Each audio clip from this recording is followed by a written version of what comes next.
Yo, what's up, everybody, and welcome back to Overwork Wednesdays, where we're all about the grind, the hustle, and finding smarter ways to really build our empires. So, we have a quick session today focused on personal development, um, using a method that I kind of had developed during my time as a campus leader. And, you know, that was about 5 or 6 years ago at this point.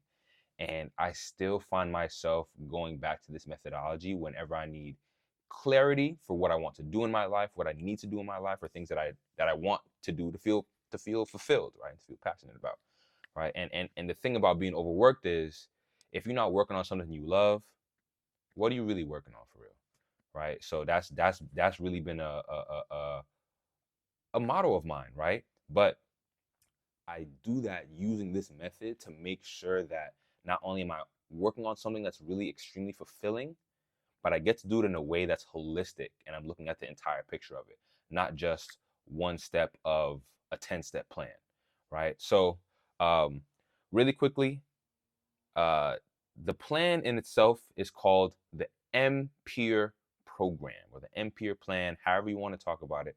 Um, MPEAR stands for manifest, plan, execute, affirm, and reflect, right? And it's meant to be like a holistic situation that you use whenever you're looking at maybe like a short-term, project or a long-term goal that you want to achieve and accomplish within your life. So the MPEAR program can be used at multiple scales for multiple scopes, right? But I want us to understand really the fundamentals of it, right? Because I think it has a lot of key things that we don't always practice, right? So MPEAR, manifest, plan, execute, affirm, reflect, right? So let's start with the first one, the big one, manifestation or manifest, right? The first step in the MPEAR plan. And the reason it's the first step is because you need to dream a little bit to be able to have a dream, right? Does that I mean, you gotta think of something before it's like, oh wow, this is something that I'd like to do, right? And how we manifest, I think of it in two ways. It's audio and visual, right? Um, so even though it's going to be spoken about a little bit later on as I kind of get through this, right? We have the affirmations part of things, right? But audio and visual manifestation looks like this. It's how are you approaching the things that you dream about, right? Point blank serious, point blank period. One thing for me, right? I always wanted to be an engineer and be able to build cities and environmentally focus and have an impact to make things better for people that look like me, right? People that look like me are the most probably the biggest residents of inner cities in at least in America, right?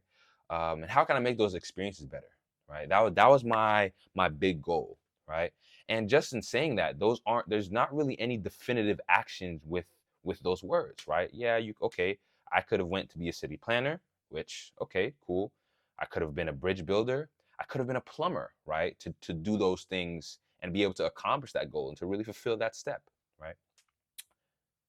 But what I did was I broke it down, right?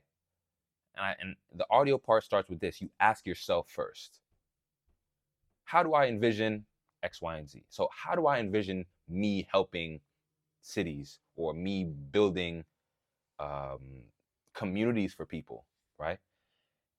And okay, I realized, hey, you know what? Maybe I won't be doing that from the pipes. Plumbing may not be in my situation, but I do love the technicalities of it, whether it's the design or layouts or conceptual planning or master planning of things. And from that internal conversation, and that was a very quick kind of segue, right? Because it that conversation in itself took me some time. May have been, from when I was graduating high school up until maybe my freshman or sophomore year of college, right? And but I constantly asked myself the question, right? Because okay, how can I do this? How do I envision this, right? How do I see myself impacting these communities? And then from there, the visual aspect comes into play, right? Because I can ask myself the questions and have the internal dialogue, but how do I see myself in that place, right? So what does that look like? Well, I envision myself in a hard hat. I envision myself as a land developer.